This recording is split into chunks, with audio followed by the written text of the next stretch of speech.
Hello and welcome to another Minecraft video. Today I'm going to be showing you part 4 of my bank system tutorial, and this should be the last one. So what we're going to sort out today is the sorting area, or the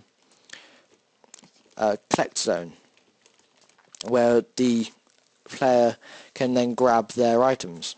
Now what I have set it up here is what you should probably end up with.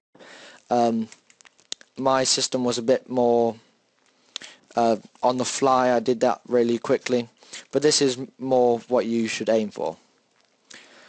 The main difference is the fact that there's a different line coming onto it than over here where it all comes onto the same line. Okay, so right, when a cart comes along, the first thing you're going to want to sort out is which lane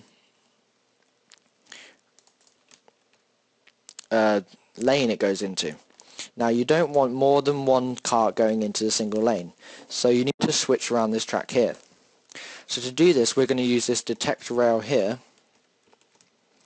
which will take the pulse and change it into an RS NOR latch, which we have here. This is the RS NOR latch. Now these are really easy to build. It's just like that. I'm sure if you followed this tutorial you've seen this before when we handled the inputs. Very simple, just like that. And then when a signal comes through, it switches around like that. Now all we do is just take this simply underground, making sure that you have enough space. I would suggest this space is the minimum. You'll see why later because of the powered rails. So that's 1, 2, 3, 4, 5, 6, 7, 8, 9, 10, including the powered rail. So once you've got your pulse through and you send it through the RS NOR, what you're going to want to do is take this signal and do a bit of underground, take it underneath and do then a bit of vertical wiring, and make sure that this is facing the right way when this line here is off. So it should be allowing a cart to come through and this line's off. And so once you've built that, you can just simply send a cart through and it should change around.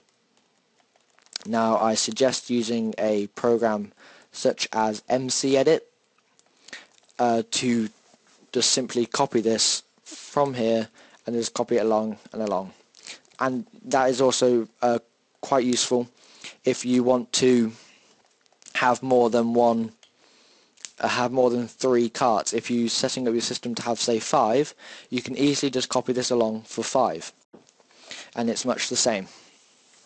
Now once your cart has entered, you're going to want it to come up and just stay there.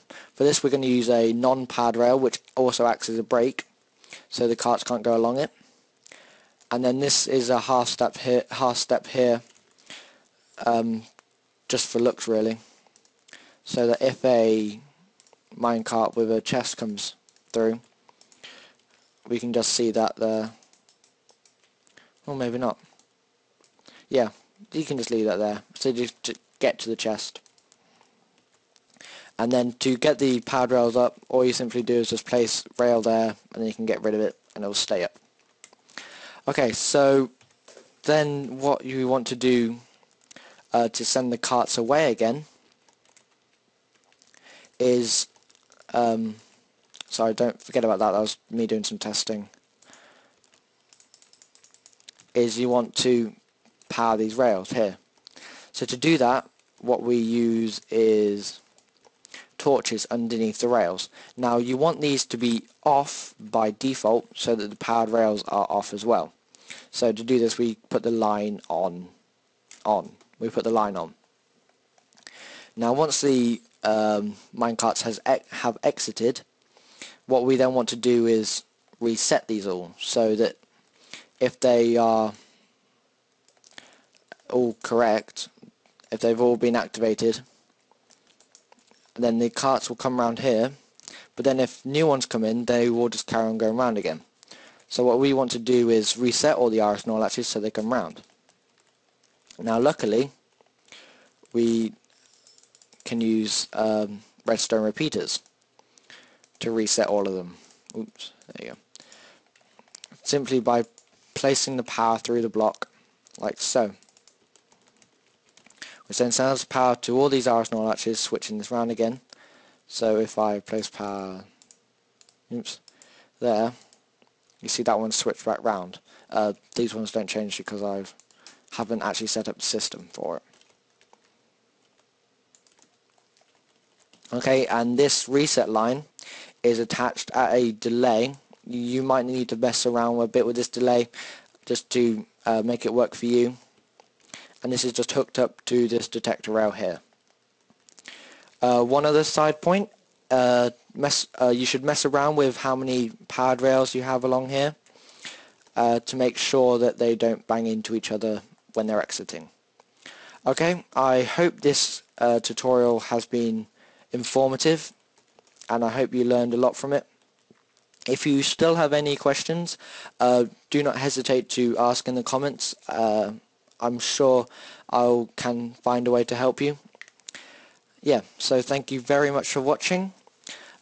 I hope to see you next time.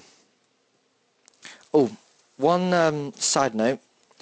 As I'm sure most of you have seen or are aware of, few of my videos have been featured on Minecraft.net, and the guy running it recently just asked me whether I'd like to start a little series to do with redstone, so it'd be like a noob to pro in redstone.